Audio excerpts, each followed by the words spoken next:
ప్రియమైన సహోదరి సహోదరులారా, మీకు శుభవార్త. 2025 సంవత్సరంలో మొత్తం 365 అంశాలను మీతో పంచుకోబోతున్నాము. జనవరి 1వ తేదీ నుండి ప్రతిరోజు ఒక అంశము మరియు దానికి సంబంధించిన వాక్యమును పంచుకుంటాము.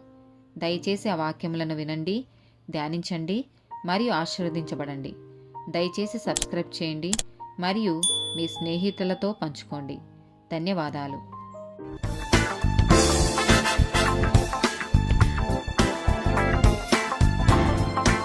57th డే టాపిక్ ఆదరణ.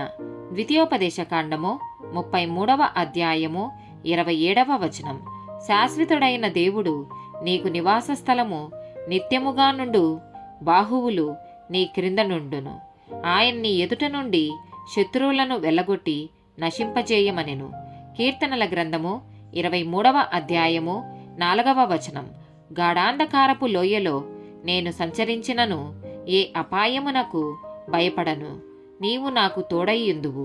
నీ దుడ్డుకర్రయు నీ దండమును నన్ను ఆదరించును. కీర్తనల గ్రంథము 91వ అధ్యాయము 3వ వచనం. వేటగాని ఊరిలో నుండి ఆయన నిన్ను విడిపించును. నాశనకరమైన తెగులు రాకుండా నిన్ను రక్షించును. సామెతల గ్రంథము 12వ అధ్యాయము 25వ వచనం.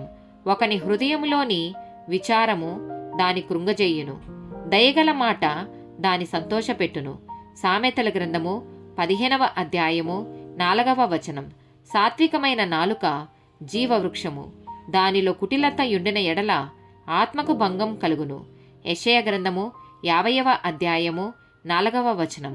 అలసిన వానిని మాటల చేత ఊరడించు జ్ఞానము నాకు కలుగునట్లు శిష్యునికి తగిన నోరు యెహోవా నాకు దయచేసియున్నాడు.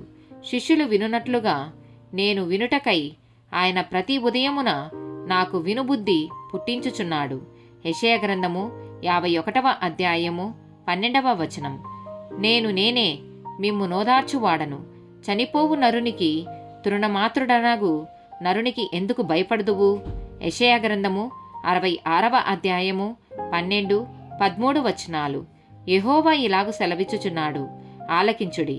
నది వలె సమాధానమును ఆమె యొద్దకు పారజేయుదును.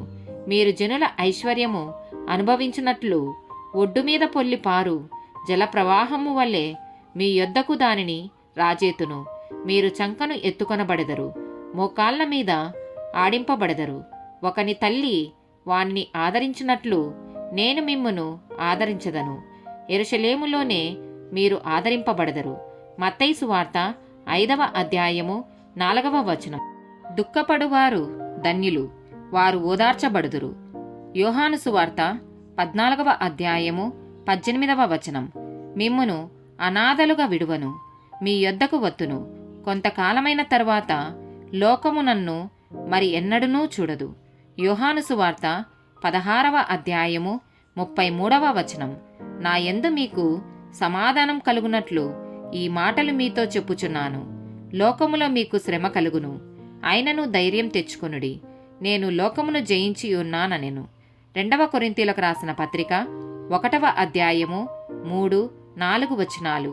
కనికరం చూపు తండ్రి, సమస్తమైన ఆదరణను అనుగ్రహించు దేవుడు, మన ప్రభువైన యేసుక్రీస్తు తండ్రియునైన దేవుడు స్తుతింపబడునుగాక.